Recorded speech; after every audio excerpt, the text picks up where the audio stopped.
Today's short video for RPG Day 2020 is again punctuated by random construction noises that weren't here a second ago.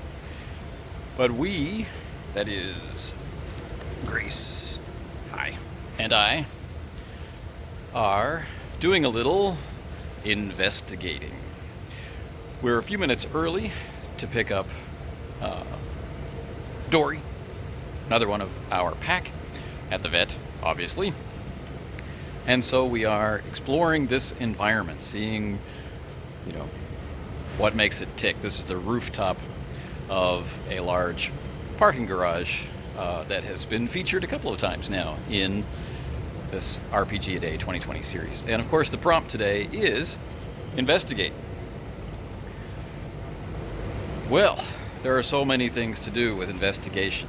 We've been talking about basic concepts of play or ways to conceptualize the effects of what's happening immediately right now at the table. We talked about such ideas as maintaining and assessing momentum, being aware of and reinforcing contagion of good ideas or good feelings or good characterization at the table. We've talked about reflection, where the bleed between character and player and character is tapped to facilitate whatever it is that you're trying to go for with your play. We've talked about denial and enhancement of senses. We've talked about decisions, particularly in light of the crossroad, the decision which really means you're going one way and not the other, the one that closes off other possibilities or options, at least for now. All of these things have been an investigation of the immediacy of play, the interaction between preparation and improvisation. In the scene on the written blog, of course, the characters are actually investigating. They're in a situation now, they've reached office space and laboratory space, so the Ghostbusters are able to go through notes and computer records separate from the strange AI that they encountered in Area 5.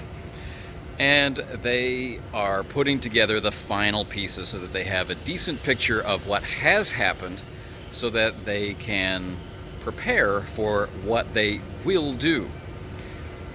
And often this is the core of investigation, collecting useful bits of information, useful pieces of information, useful frameworks for new information, so that the sense of mystery is gradually eroded and becomes a call to action. We don't maybe have all the puzzle pieces by the time we choose to act, but we have enough to know how to act. So, in another sense, it's a journey from powerlessness, we don't know what's happening and we don't know what to do about it, to power. We do know what's happening and we have decided what to do about it, rightly or wrongly. Investigation involves control of pace. It involves control not so much of the information, but of the player's ability to organize and make sense of that information. Meaning the clues have to make sense to more people than just the person who devised them or the person who's describing them and improvising them in the moment. So, investigation, like everything else we've talked about, is a skill. It's a skill to be honed and developed, and can find its place in more games than just the ones that are famous for being investigation-based.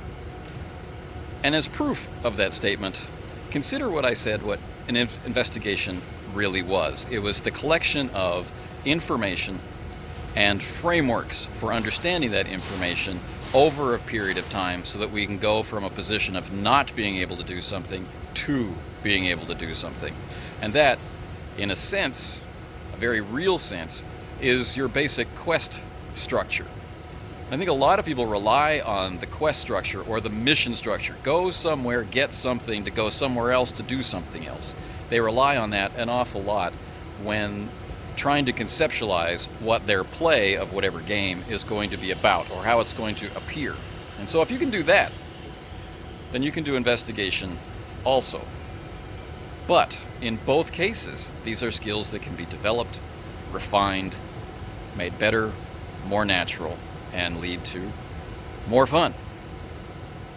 So, in these discussions for RPG A Day, especially RPG A Day 2020, where some of us are exploring gaming from the Game Master side and its reflection on the player side and vice versa, I hope this has been helpful and interesting, and I look forward to sharing something tomorrow. Take care.